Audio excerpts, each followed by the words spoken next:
Welcome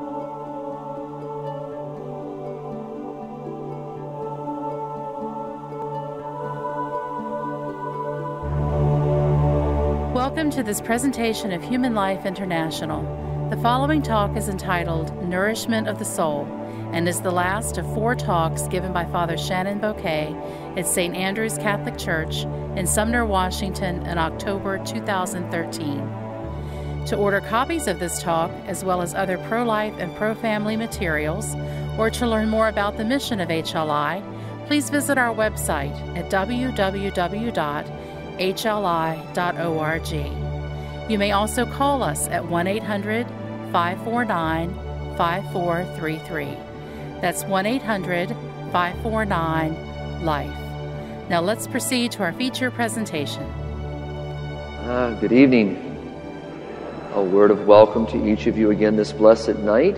We're going to save our hymn for the end of our evening because it'll be a very appropriate hymn for us to venture out into the new work, to the vineyard of the Lord, to do His work. So again, a word of welcome. It's great to be with you again, and hard to believe this is now our last eve together. Time goes by so quickly. It has been a truly remarkable time in mission, and also being part of the parish family and meeting so many different members of the parish family, and also being out and about in the community, meeting so many wonderful people working diligently to promote a culture of life. So it's been a great blessing, and know that you will be prayed for, and I would ask humbly that you keep me in your prayers as well. And so, tonight, in this brief moment of our final eve, what I'd like for us to do is to think, what do we do from this moment forward? Where do we go? What's different? And what I'm hoping is different is our thoughts, the way that we have been thinking. And primarily what I wish to be different is how we think of our relationship with the Lord Jesus Christ. That I hope that in some way, through the words, through the scripture, through the some of the stories, that what you walk away with mostly and foremost is to know that you are loved by your Heavenly Father, that you are genuinely loved by your Father, and that this loving Father, revealed in the love of the beloved Son, and the gifts that come to us in the gifts of the Spirit, truly reflects a desire for your and my salvation. That God desires this. God wants it. And that means that there is nothing that can separate that love from that desire, from that yearning for you and for me. That's what I want you to walk away first and foremost with. Now, that doesn't mean that we walk away thinking I can do what I want. That's not what I just said. But really understanding that God desires our well-being. And so that means that He's not out to get you or me. That He's not out to undo and unravel our lives, except to undo and unravel the areas that are not of Him, so that we might draw into Him. And to understand that there's nothing that can separate that desire, even if we stumble and we fall. Now, why is that important? Almost 21 years of hearing confessions, in realizing that so many people feel so guilty for what they have done or failed to do, and sometimes people sit in that. They sit in it, and they can't let it go. Even after they've confessed and confessed and confessed, they still seem to cling to it as if it were some crazy treasure. To understand that it is in liberation. It is in letting that go and knowing that if those sins have been sincerely confessed and the heart was sincere, those sins are forgiven. And if, as I share with people often, it's a story or an image that I like for us to think about, and that is that the Lord doesn't want us to go fishing in the same pond all the time. And some people just keep going fishing. Well, think of this image. No fishing allowed.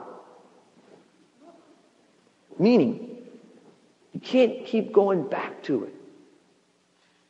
Because all that does is it prevents that powerful love of God to wash away those things, to cleanse that heart, to cleanse that soul, and to begin to build and cultivate something new. And it also helps us to be able to unravel the depth of those sins. But if we keep clinging to them and we keep lingering on them, thinking that God can't forgive, we're denying that power of God to wash away. Know that you are loved. And that love moves mountains. So that's what the first thing I want you to be able to walk away with. The second thing I want you to be able to walk away with is knowing that you are loved that profoundly that you and myself can walk out into that world with heads up high. That as we encounter a very difficult world, we encounter difficult people, we encounter some things that we have no power over to be able to change, if you will, but that what is the constant is God. And that our strength and our courage comes from God. It doesn't come from ourselves, it comes from God. And because of that courage and because of that strength, we can enter into that world not like this, but straight up. And that strength, that love, that wonder is given us the ability to walk out and to also share the good news with our brothers and sisters. To be able to let other people know how much they are loved, how much God cares about them, and that even if they are living in the most grievous or have lived in the most grievous of sins, that God's mercy is a forgiving mercy. And that mercy can be liberating, and that liberation can lead to a peace that only God can give. That's what the world needs to hear. That's what the world needs to experience. But again, how will they know this unless someone talks to them about it? How will they know it unless someone shares it with them? How will they know it unless they see it in us? And as I said last night, that if we walk around with this big bobbin, this big frown, if we walk around like this all the time, and we're depressed and we're downtrodden and everything else, I can guarantee you, people are not going to be drawn to Christ. They're going to be repulsed by it because they're going to say, well, if you truly believe what you believe, then where's the joy? Where's the peace? Where's the love? Where's the wonder? Where's the awe? All I see is someone who says words, but they're empty words. So we have to have the reality of knowing in our own hearts that we have to be bearers of the good news. And that's how we begin to change the language of the world. I mean, all you got to do is you go sit in the mall. Just go sit down. Get you a cup of coffee. Sit down and watch people. Just watch people. There are more people that are so filled with anxiousness. They're stressed out. They're worried. They're people with frowns on their faces. I mean, it's just an amazing thing to see. Because it's an all-consuming world that's always self-centered. And so we need to be the opposite of that. We need to be able to enter into the conversation with a different language. And where did we learn that language? Well, we learned that language because we learned it from the one who teaches us the language. We learned it from the one who speaks a different language. We learned it from the one who says, now that I have shown you the way, now you show others the way. You begin to speak differently. You begin to act differently. You know, someone says, Father, I want to tell you a joke. I said, time out. If the joke is demeaning, demoralizing, makes fun of anyone, uses bad language, I don't want to hear it. You know a joke like that? Or anything that's not with all those equipment? Then I don't want to hear it. Family and friends of mine own a business.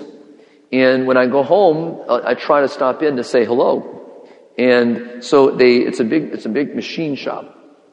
And so I go into the back of the business, and I go check on the guys, tell the guys hello, and they all know me. And I walk in there and I said, "Listen, I got a question for you, Joe." I'm making up a name. I said, "Joe, does that dirty picture make you a better machinist?" Go to the front office. In other words, they kicked me out of the machine shop because I'm going, what do you need that for? What is the purpose of that? I mean, does that image make the measurements work better? Does it just make you much more precision in what you're doing? Would you go in the front office and get out of here? In other words, they don't want to, it's the idea here that we got to keep picking at things. Well, the last time I went in, it was funny because I went into the main part of the shop. I had to really look hard to find any of those images. Somehow they all have been coming down more and more. Well, and not because of me, well maybe so, but we got to keep picking like a woodpecker. You know, if you ever can watch a woodpecker, that thing will just sit on that pole and just peck away at that thing. You know, and do we have the same mentality? Now, I'm not saying nag. Okay? I'm not saying nag. What I'm saying is, are we persistent in a desire to share the good news? Are we determined to help others to know the good news? Are we willing to go the distance to have someone know what we ourselves have come to know? Not because we are better than, not because we know it all, but because you can't keep love locked up. You can't. Remember Jesus, Matthew's Gospel, chapter 5. You don't light a lamp and hide it under a tub. You place it where everybody can see it. So how are we doing that? Are we truly letting the light shine? Are we truly letting that shine? So that's a challenge for us. And in that challenge is a very powerful teaching, because the first thing we've done is we've acknowledged that we need to be forgiven. We accept the forgiveness.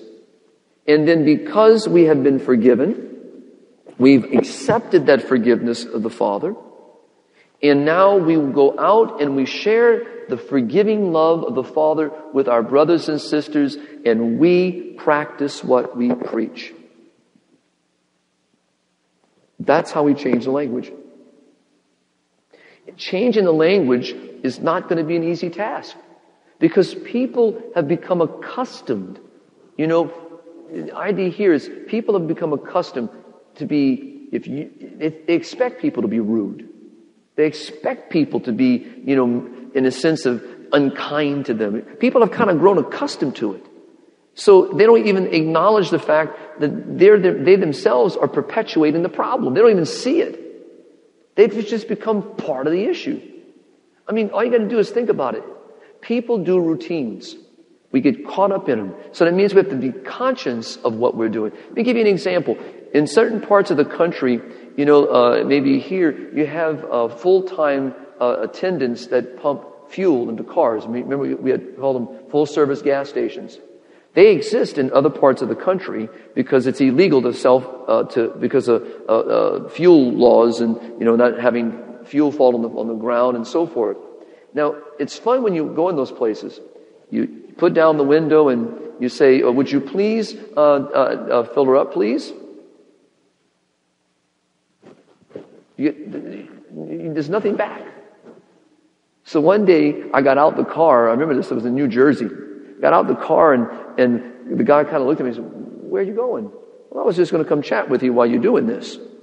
And he kind of looked at me puzzled. I was like, "Is this man a nut? What is this thing?" And so, but it was kind of funny. After a while, he just kind of started talking. And so you got to break the routine in people's lives.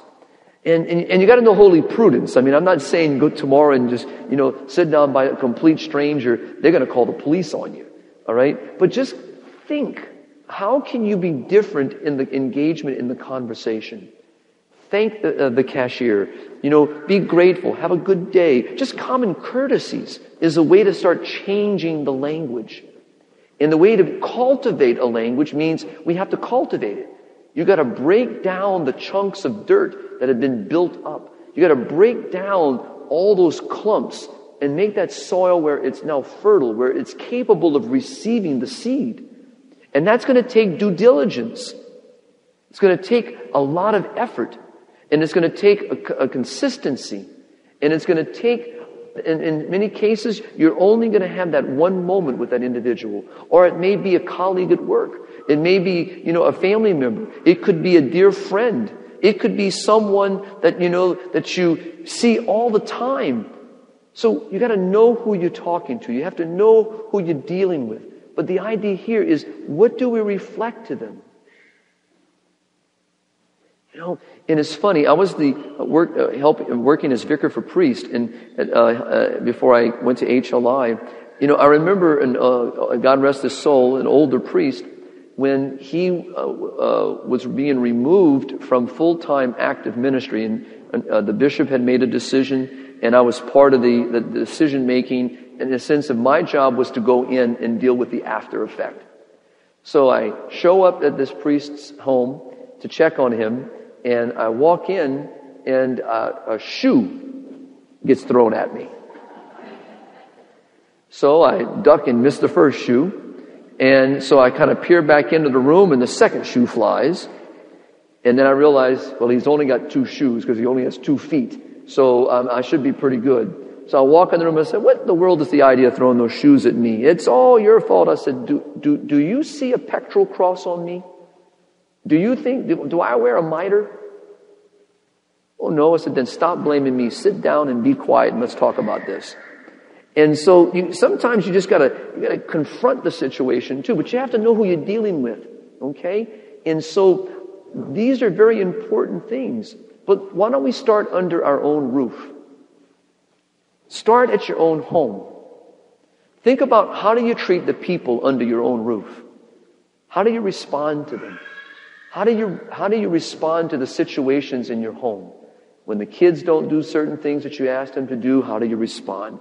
If your husband or wife do something that's bothering you, how do you respond? What are you doing under your own roof to reflect the love of Jesus Christ? Story. A wife has a husband where he's not living his faith. And I use this story not because I think it's I agree with the husband, but it's a good example. So she says she goes to daily mass. She faithfully goes to confession, adoration. She's growing in her faith. But you see, we only see the outside. The husband sees the everyday event. So she goes home one day and she's always saying, why don't you come with me? Why don't you do this? Why don't you do that? And he says, I tell you what. One day, he says to her, you keep telling me that you are growing and maturing in your faith and it's important to you. If that is all true, then why do you still cuss me out at times? Why do you belittle me when you speak down to me? How do I know that you're not just speaking words? Now, he's wrong too, because he's using that as an excuse. But he's also right. See, where is the truth? Where is the consistency? Where is the integration of what we do and what we say? How many times have we heard, or maybe even said, do what I say and not what I do? Remember, Jesus even used that in a way when he said, do what the Pharisees tell you to do, but do not follow their example. That's not a compliment. Because he says they're speaking the truth. They're telling you what's right. But their lives are an hypocrisy. Let me push it a little further. He says, he tells them, you are whitewashed tombs. You're all clean on the outside, but you're dead on the inside. He even called them a brood of vipers. These were not compliments. So we have to think, what am I doing to change the culture? Tonight, I didn't think about it quick enough, and I'm not asking for this to happen, but I had forgotten I wanted to have a little board to draw on tonight, but my fault. I didn't think about it quick enough. But what I want you to think about is, how do you, when you look at the building a foundation, and that's what I'm after in this last night, is to see that we become cultivators of a changing of the language. And we have to do that by starting on the base, on those very simple things that we do every day, consciously things that we do. So, are we a people who always speak truthfully? Are we a people who are kind and gentle? Are we respectful? Are we people who act righteously? Are we just in everything we do? Do we truly seek the good of every person we meet? Do we attempt to help people to be the best that they can be? Do we truly express a sense of genuine concern for others? Now, these are just but a few examples. But if those examples really are, if I am questioning any of those things in my life, what am I doing to change it? Consciously thinking. And this, again, just start at home. How do I treat my spouse? Do I really seek the good of my spouse? Then put children into the mix. Put siblings into the mix. Put grandparents into the mix. You start adding. How am I treating the people around me? Because if I can't treat them, who I see often, with that gentleness, then I'm not going to do that with the stranger. Now, sometimes it's the opposite. Some people have an easier time with a stranger than they do with their own family members. We have to think, what are we doing? How are we changing? How is the language we're using altering what others do? And so we're starting at a base. We're starting very deep at the surface. And so that when God sows the seed, is it finding fertile ground? Is it finding a place to grow and mature? Is it finding a place where it's not going to be beaten down by the sun, or the thorns and the thickets are not going to choke it, or the birds are not going to come and take it away? That this gift of faith that God has given us, that we're going to multiply, we're going to increase it, we're going to return it back to the Lord 100-fold. Or are we just trying to hide it?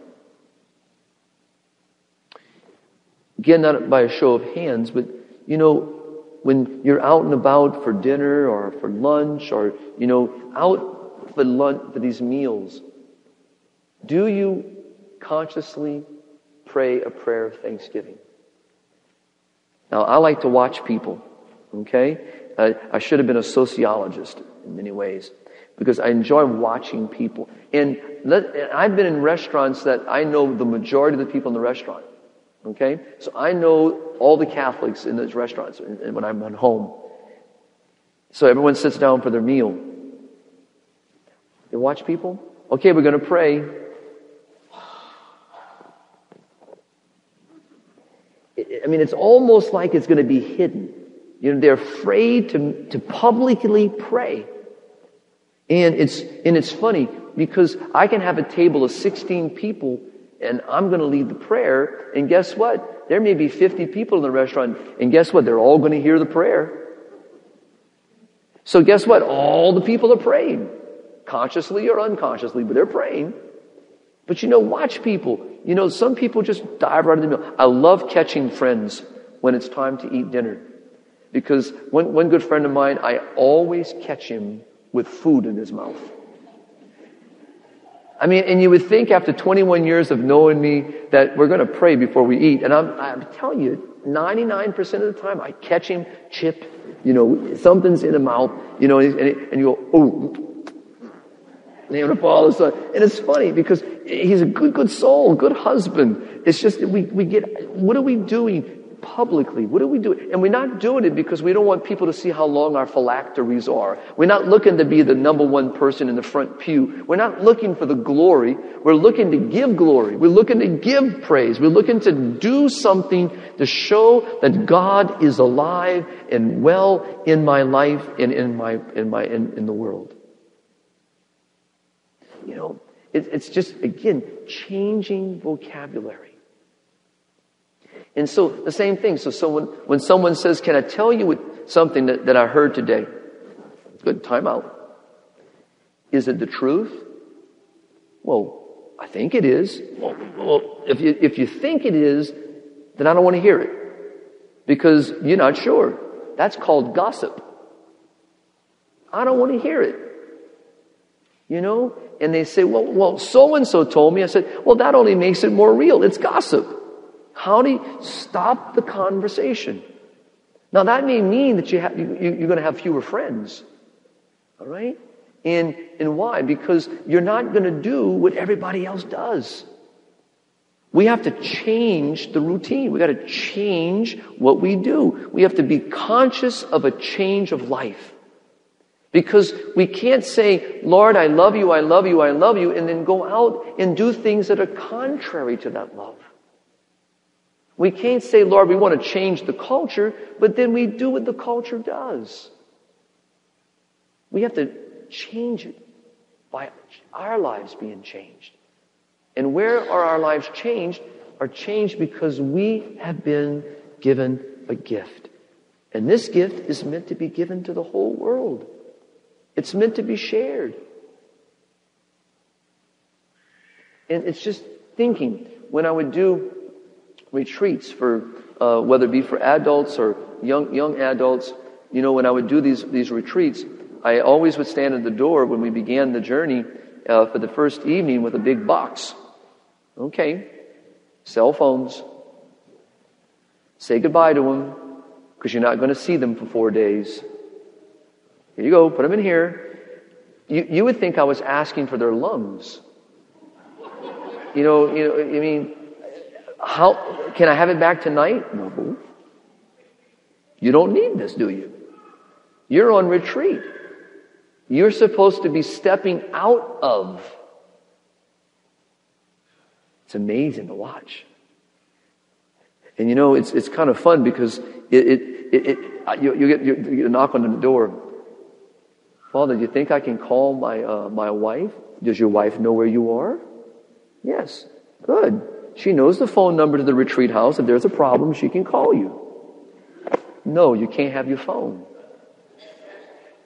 So it's just the idea that it's difficult to break a routine, to break something that we're so accustomed to doing. And it's interesting is, I told a good friend of mine, they were married a few years. I knew when his anniversary was. So one night I called him. I said, listen, I had gone to dinner at their home, and I get there before he does. And he walks in about maybe 15 minutes after me. So I enter the house and I'm tell Missy hello, and I'm playing with the kids. And this is when they only had 3 children at the time. Now they have 9 children. And I walked in, and so a few minutes later, like I said, he walks in and he walks straight to a chair and he sits. Now, I've known him a good long time, and I knew something was up. And so the next day I called him and I said, listen, what you doing this afternoon? He goes, nothing, I'm good. I said, before you go home, I want you to stop at the rectory for about 10 minutes. I want to talk to you about something. So he comes by that afternoon and he sits down and said, listen, I don't know if you know, do you know what you did the other night when I had dinner? He goes, no, what did I do? I said, you came in the house. You didn't even kiss your wife. You didn't acknowledge your children. And you sat in a chair. He says, tell me that's not true. And I said, no, that's exactly what you did. And I said, by the way, your anniversary is next Thursday. What do you plan for your anniversary? He goes, well, we don't have extra money. I said, did I just ask you to take her out to a fancy hotel? I said, no. I said, what did you do? I said, tell you what, I'll babysit. I'll take care of the kids, and you're going to take her out. You hear me? And you're going to let her know how much you love her and how much you care about her and how attentive. You're going to be attentive. You hear me? So I babysat. All right? Second thing happens. I get a phone call 2 days later because she doesn't know that I talked to him. She calls me a few days later. She says, I've been thinking about the other night. It was our anniversary, and thank you for taking care of the kids for a little while we went out and had a little dinner or something. And she said, you talked to him, didn't you? And I said, what would give you that impression? She said, he looked guilty. And I said, so it's funny because now, they're married many years, and I can tell you with all my heart, he loves his wife with all his heart, mind, and soul. But it's easy to get caught up in so many routines that he needed someone to intervene, to say, hey, come on. Remember what this is all about. Remember who it is that you said, would you marry me? Someone you wanted to love and to be with your entire journey. And you have to consciously remember to love her and honor her and respect her and acknowledge her in every moment that you have with her. Otherwise, you're a buffoon.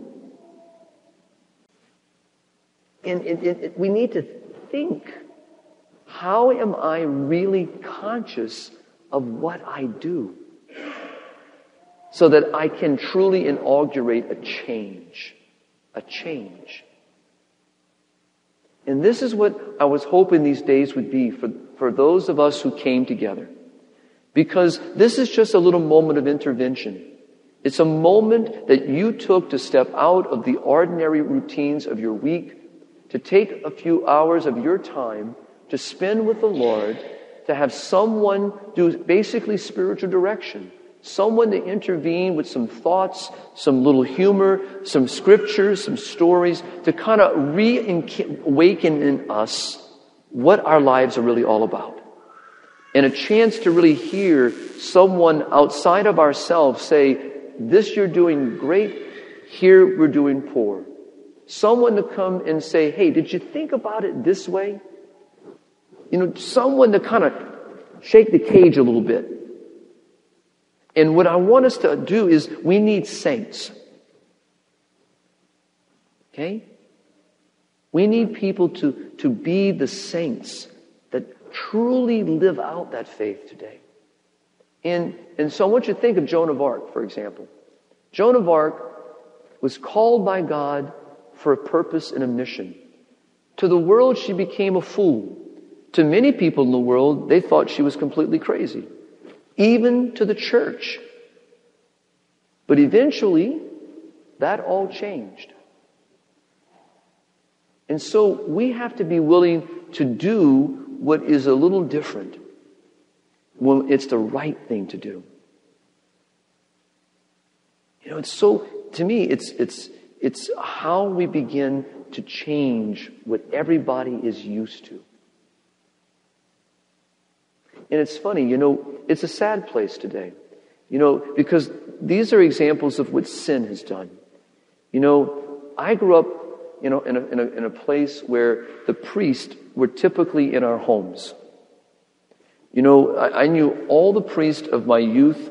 They were in my grandparents' home, in our home. We were in their home. We were always around the church. They were part of our lives. The priests were just part of our family. Unfortunately today, because of the crime and sin of some of our brothers, now those things have changed for us. What used to be so commonplace for Father to be a part of our lives, the small percentage that have been, rotten eggs in the mix, have poisoned everything else for the rest of us. And it's sad. It's very sad because, it was not unheard of when I was first ordained, before all these things unfolded, to get a couple of fathers together and say, guess what? Let's get all the boys together and we're going to go do this. I had 100 boys in my altar boy program. It was not unheard of us to have football night, basketball night, at the last minute and do things together. They got to know me, I got to know them. Same thing with the youth group, to be among the young girls and the young boys. But this is what sin destroys. So how can we rebuild that culture? Well, the only way to do that is we have to have saintly men who we call Father to begin to re-inaugurate a different understanding of the priest. And it's going to take time because of that small percentage that's caused us to have so much difficulty. Look at marriage today. Today, marriage is, as we know, under attack. And we know that basically right now it's approaching, 51, 53%. So basically 1 out of 2 marriages in the United States are ending in divorce. Well, how do we change that equation? Here in this area in the country, percentages of abortions are very high in ratio to the population. Some of the highest in the country. How do you change that? When you look at the drug addictions and you look at the suicides that are increasing today among young adults, and you look at, the violence within the family and all these components, how do you change that equation? Well, it starts at its base. It starts when we start forming minds and hearts, especially our young people, about virtue, about living virtue, living true lives of virtue, and seeking courageously to be virtuous and to be able to truly cultivate that virtue and expect that virtue and demand that virtue. So that as they start to mature and they begin to interact with the culture, they begin to bring to the culture a new language. They begin to say to the world, and if you are attentive, this is exactly what Blessed John Paul II did starting in 1979. Because what he did, he skipped over 1 generation of people and he went after the young. Why? Not because he didn't care for their parents, but he recognized that the only way to change the culture is I have to get to the ones that are coming up in that culture and begin to dialogue with them in a way and speak to them in a language that begins to change the language that they're so accustomed to hearing. And that means I have to pull them together. What do you think those World Youth Days were about? That was so that Papa John Paul, Grandpa eventually, could stand in the middle of millions of young people who fell in love with him and began to teach them and call them and challenge them and convict them. Part of my vocation is coming out of that. Because you heard that call and you heard John Paul say, you need to be different. And I need your help, he would say. I need your help. The Pope needs you, he would say. I need you to be different. Isn't that what Jesus did? He said, you say an eye for an eye and a tooth for a tooth, but I say to you, in other words, I want you to be different. Peter, put that sword back. That's not how you solve your problems. That's not what you do. And remember when the sons of thunder said, let us call down brimstone from heaven to destroy them. And Jesus said, no, that's not how we do this. We have to change the language. That's our job. And we can't wait for someone else to do it, because guess what? The someone else is not here in this church right now. We are. And that means we have to change the language. We have to do our part. And guess what? Mother Teresa had this encounter. Right after she won the Nobel Peace Prize, she went to Rome to visit one of the sisters in the convents. And when she was doing this, a reporter came up to her. And this reporter said to her, Mother, do you think that your life will have made a difference after you're dead? Do you think that everything you've been doing will have made a difference? You might be familiar with this story.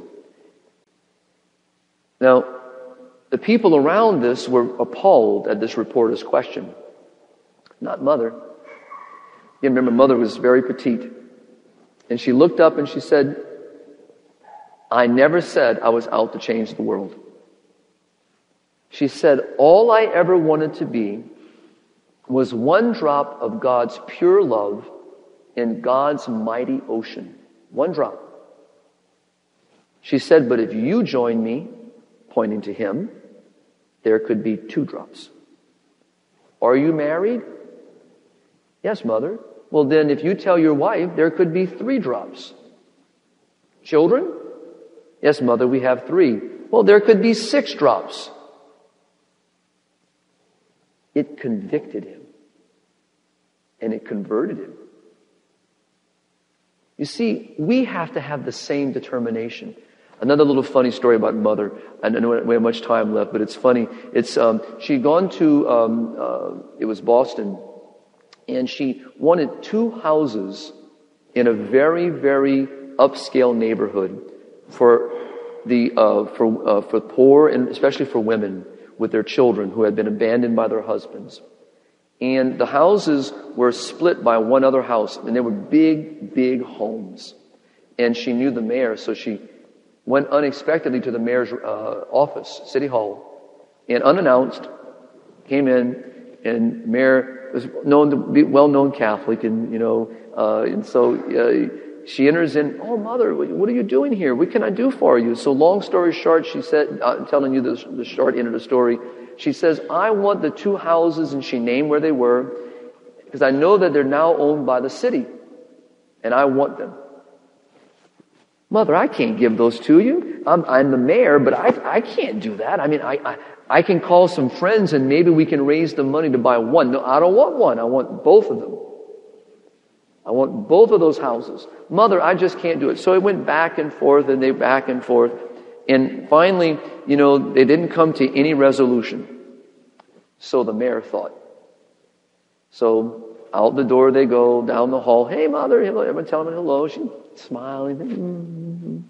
And so they walk out the city hall and down the steps, and the mayor looks out and goes, God, what's the press doing here? So he looks over at his staff, chief of staff, and goes, what's going on? And by the time he looked, Mother was already down the stairs, right in front of a microphone. Today, I want to thank the mayor for the donation of the 2 buildings on blah, blah, blah, blah, blah, blah, blah. She got her 2 buildings. See, what we have to be is determined like that. We have to be as cunning as a fox at times. But that's how you change the language. Now, that may not work for me, but that may work for Mother. But we have to find our own way of navigating this. And that's how we change we break the clumps of the soil and we make it more fertile. We make it more receptive. We make it opportunistic for the seed to be sown. And today people, again, are used to having the ugly. They're so used to having people insult them. They've grown accustomed to it. And we need to change that. And I hope that this time together that you will recognize the greatest threat against humanity is the lack of respect. The very, very lack of respect. And it starts with the baby in the womb, and it reflects itself in the entire culture. And so we have to change this. And we change it one person at a time. We change it one conversation at a time. We change it one moment at a time. We get into those moments. And this is what Pope Francis has been after in the last 8 months of his pontificate, talking about how we engage in the brief moments we have to introduce people to the authentic Jesus Christ, the Word made flesh, the Redeemer of the world, the one who truly came to save us. All of us. All of us. He wants to save all of us. And I'm asking you tonight, I'm thanking you tonight for being part of this moment of time. And I'm asking you in this community, in the communities that you come from, to find a way to be part of the new language and to think about it. So that tomorrow when you rise to the ordinary things of the day, that we start by saying, Lord, I want to give you all that I have, all that I am. I want to serve you today. I pray today, Father, that every person I meet, that I can reflect your love to them. And I'm going to give you a way of doing this to evaluate yourself. Consider your day broken into 4. Now, I'm going to tell you that most of the day, you're sleeping. It's the easiest part of the day. So between midnight, basically, and 6 a.m., you're off the hook.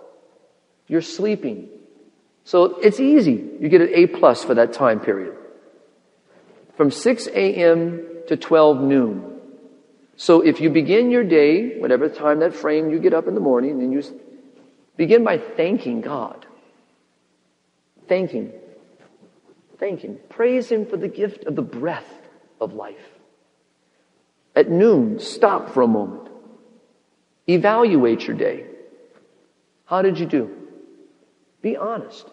How did I treat everybody this morning? What was my response this morning to the people in my life? How did I do? And then where I did well, good. Where I did poorly, okay. Now, I have from 12 to 3. So from 12 to 3, I stop at 3 o'clock. How am I doing? How's it going? 3 to 6. 6 o'clock. Another evaluation. How did I do? And then when I go to bed, before I make a good act of contrition, to really be honest, how did I give you glory today? How did I give you glory? Where did I do well? Where did I do poorly? And in my closing prayer that night, to be able to say, Father, forgive me. And Father, if you permit me to have another day, I pray that I can rise and do better tomorrow. And you start it over again. Trust me, if you do this spiritual exercise, it's going to challenge you. If you're honest with yourself. Because you will become very conscious of what you're doing and not doing. And you know who's going to convict you the most? If we're honest and praying,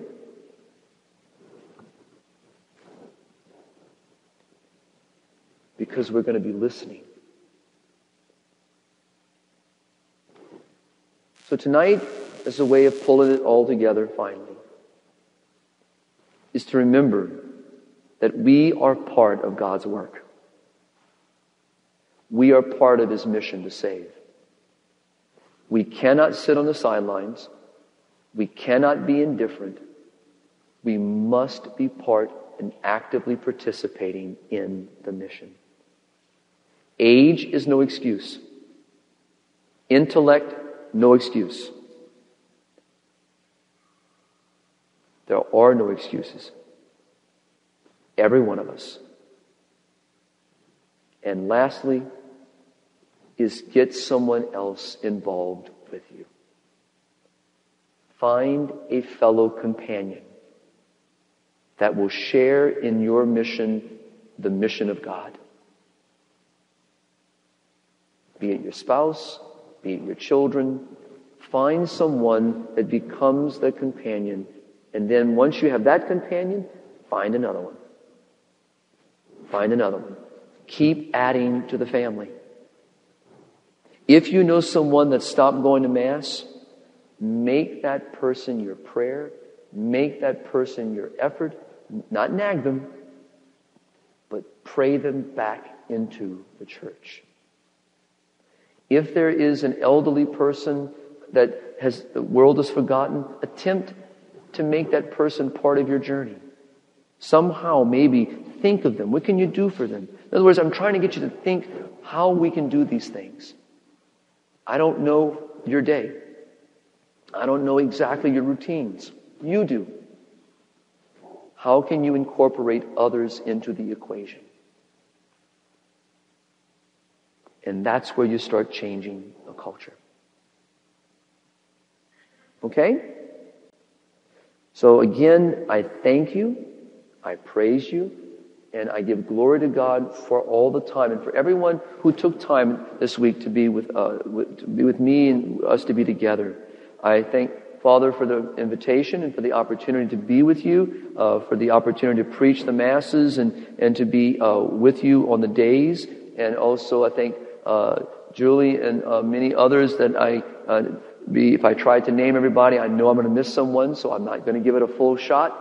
But, Julie has been a beautiful hand in orchestrating a lot of things and helping organize a few things. I'm very grateful for your energy and time and for all the many people that I had a chance to visit during the week. It's been a wonderful, wonderful blessing. Time goes by very fast. I do ask in closing that you remember me in your prayers. Remember the work that the Lord is currently asking me to serve.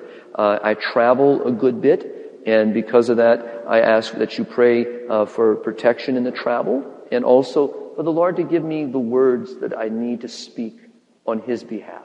I leave for Ecuador on Monday, early this coming Monday morning. I'll be in Ecuador for a week, traveling within the country of Ecuador on different flights in that country. And then I fly from Ecuador to Malaysia, to Kota Kinabalu for the week after and for a week. And so a very intense flight schedule and travel schedule and meetings. And I ask that you pray for the bishops and the people I'll be meeting with for the lectures and conferences that the Lord's will can be done, and to pray earnestly for HLI and her work. And I know that your prayers are powerful and God hears our prayers, and so that His work can be accomplished. And know that I will be praying for you, thinking of you as I do all the people that the Lord has permitted me to encounter, because I'm so grateful, because if it wouldn't be for this moment in my life that the Lord has called me to serve, I wouldn't have met you. That's a blessing. It's a blessing.